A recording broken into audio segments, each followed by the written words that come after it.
So, after everything Hawkins has been through, the monsters, the losses, the sacrifices, Stranger Things ends in a surprisingly quiet way. No final jump scare, no shocking last-second twist. Instead, the world is saved.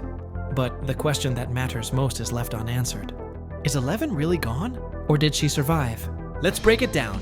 Life after the final battle. When the dust finally settles, Hawkins begins to heal. The town is rebuilding. The class of '89 graduates, and for the first time in a long time, there are no creatures crawling out of another dimension.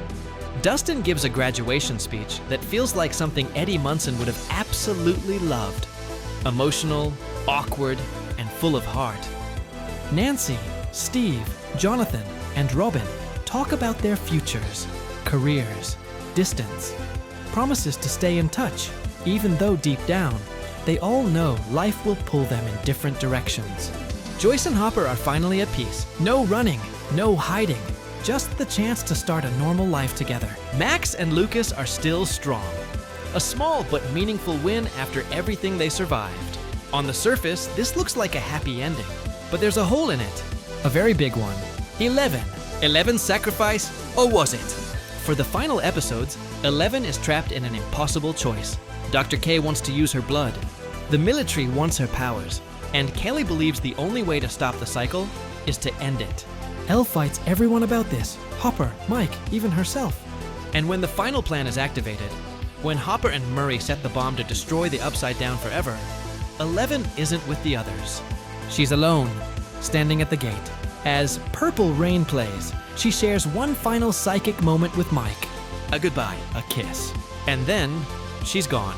The Upside Down collapses, the gate closes, and for the world, 11 dies a hero. The time jump, and Mike's grief. 18 months later, Hawkins looks peaceful. Too peaceful. Everyone is moving on. Everyone except Mike. He's drowning in grief. So much so that he nearly skips his graduation. It takes Hopper, the man who lost and found 11 as a daughter, to pull Mike back and remind him that life has to keep going. But something strange happens at the ceremony. A sound. Feedback from the speakers. A sound that reminds Mike of the frequency the government once used against 11.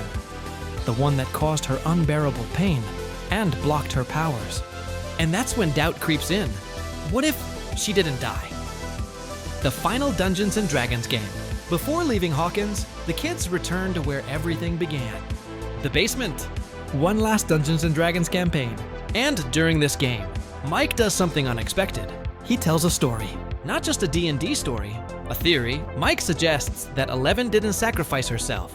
He believes she faked her death. According to him, Kali helped her. Using an illusion, like a D&D invisibility spell, Kali projected a fake version of 11 inside the rift, while the real 11 escaped. It's not just hope talking. We do see Kali use illusions earlier in the season. And there are other details that don't quite add up. When 11 stood at the gate, she wasn't screaming in pain, even though the military's weapon should have been hurting her. She vanished from captivity too quickly, and Kali's sudden return to the story feels intentional. The final image, real or imagined? As Mike finishes his story, the show cuts to something powerful. We see 11, long hair, normal clothes, walking alone up a rocky cliff. She stops and looks out over 3 waterfalls, the exact place she and Mike once dreamed about. But here's the thing, the show never tells us if this is real. Is this actually 11, alive and free? Or is this just Mike's imagination? A way to cope. A way to believe she's still out there somewhere. The show refuses to answer. Why the ending feels empty, and why that's on purpose.